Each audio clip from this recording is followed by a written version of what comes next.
Welcome to news Adda. Tapping అయిన ఫోన్లన్నిటికీ approval ఉందా? రాష్ట్రంలో సంచలనం రేకెత్తిస్తున్న ఫోన్ ట్యాపింగ్ వ్యవహారంలో కొన్ని అంశాలు ఇప్పటికీ సందేహాస్పదంగానే ఉన్నాయి. టెలిగ్రాఫ్ చట్టం ప్రకారం ఎంపిక చేసిన ఫోన్లను ట్యాపింగ్ చేసి సంభాషణలను వినొచ్చంటూ స్వయంగా కేటీఆర్ చెప్పారు. అన్ని రాష్ట్రాల్లో ఇది కామన్ గా జరిగే ప్రక్రియనని, తెలంగాణలో అది ఒక ప్రాక్టీస్ ఏనని కూడా వ్యాఖ్యానించారు. అయితే చట్టబద్ధంగా ట్యాపింగ్ చేసేందుకు నిర్దిష్టంగా ఎన్ని నెంబర్లకు ప్రభుత్వం అప్రూవల్ ఇచ్చింది? అది లేకుండానే ఎన్ని ఫోన్లు ట్యాపింగ్ అయ్యాయి? అనధికారికంగా చేరిన ఫోన్ నెంబర్లు ఎన్ని? వీటిని ఇచ్చిందెవరు? ఇలాంటివన్నీ ఇప్పటికైతే సమాధానాలు లేని ప్రశ్నలుగానే ఉండిపోయాయి. దొంగలవో లంగలవో కొన్ని ఫోన్లు ట్యాపింగ్ అయితే అయి ఉండొచ్చు అంటూ పలు సందర్భాల్లో కేటీఆర్ కామెంట్ చేశారు. ఆ దొంగలు లంగలు ఎవరనేది ఇప్పుడు తేలాల్సి ఉంది. చట్టబద్ధంగా కొన్ని సెలెక్టెడ్ ఫోన్ నెంబర్లను ప్రభుత్వాలు ట్యాపింగ్ చేయొచ్చని, ఇందుకు నిర్దిష్టంగా కొన్ని అనుమతులు ఆమోదాలు అవసరమని సచివాలయ అధికారులు పేర్కొన్నారు.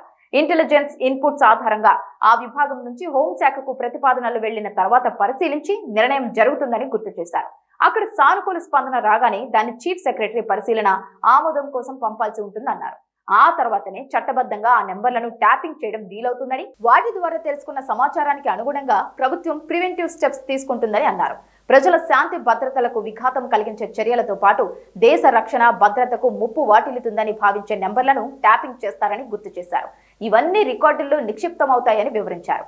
ప్రభుత్వం ట్యాపింగ్ కోసం అనుమతి ఇచ్చిన నెంబర్లు కాకుండా అదనంగా చేరిన వాటిపైనే ఇప్పుడు చర్చలు జరుగుతున్నాయి. కాన్ఫిడెన్షియల్ డాక్యుమెంట్లుగా భావించే ప్రభుత్వ ఉత్తర్వుల్లో పేర్కొన్న నెంబర్లు కాకుండా కొన్ని నెంబర్లు అదనంగా వచ్చి చేరాయి అన్నది సిట్ పోలీసుల అనుమానం. ఆ నెంబర్లను ఎవరిచ్చారు? ఎందుకు ట్యాపింగ్ జాబితాలో చేర్చాల్సి వచ్చింది? చట్టబద్ధంగా అనుమతి లేకపోయినా ఎందుకు చేరాయి? అవి ఏ అవసరాలకు ఉపయోగపడ్డాయి? అనధికారికంగా స్లిప్పుల ద్వారా కొత్తగా చేరిన నెంబర్లు ఎవరివి? ఇవన్నీ సీక్రెట్ గానే ఉండిపోయాయి. చట్టవిరుద్ధంగా ఫోన్లను ప్రణీత్ రావు ట్యాపింగ్ చేసినట్లు రాధాకిషన్ రావు తన వాంగ్మూలంలోనే పేర్కొన్నారు. సెల్ ఫోన్లను ఇంటర్సెప్ట్ చేయడానికి ప్రత్యేక టూల్స్ వాడారని, ఇంటర్నెట్ ప్లాట్ఫామ్ నుంచి చేసే కాల్స్ ను కూడా ఇది ట్యాపింగ్ చేయగలుగుతుందని వెల్లడించారు. ఎస్వీబీ విభాగంలో ప్రణీత్ రావు ఆఫీసులో ప్రత్యేకమైన టూల్స్ వాడినట్లు తెలిపారు. దాని ఆధారంగానే చాలా మంది ప్రొఫైల్స్ తయారయ్యాయన్నారు. ఫోన్ ట్యాపింగ్ తో అన్నిటిపైన కేసీఆర్ కు పూర్తి కంట్రోల్ వచ్చిందన్న అభిప్రాయం గత ప్రభుత్వంలోనే వినిపించింది. అప్పజెప్పిన టాస్క్లను సక్సెస్ఫుల్ గా కంప్లీట్ చేసినందుకు జిల్లాల్లోనూ చాలా మంది పోలీసు అధికారులకు కీలకమైన పోస్టింగ్లు వచ్చాయి. వ్యతిరేక వార్తలు వస్తే కేసీఆర్ చిరాకు పడేవారని, అందువలనే ఎక్కువగా రాజకీయ ప్రత్యర్థులపైనే ఫోకస్ పెట్టారని, వారి సమాచారాన్ని తెలుసుకోవడానికే ట్యాపింగ్ వాడినట్లు రాధాకిషన్ రావు వాంగ్మూలంలో సైతం వెల్లడైంది.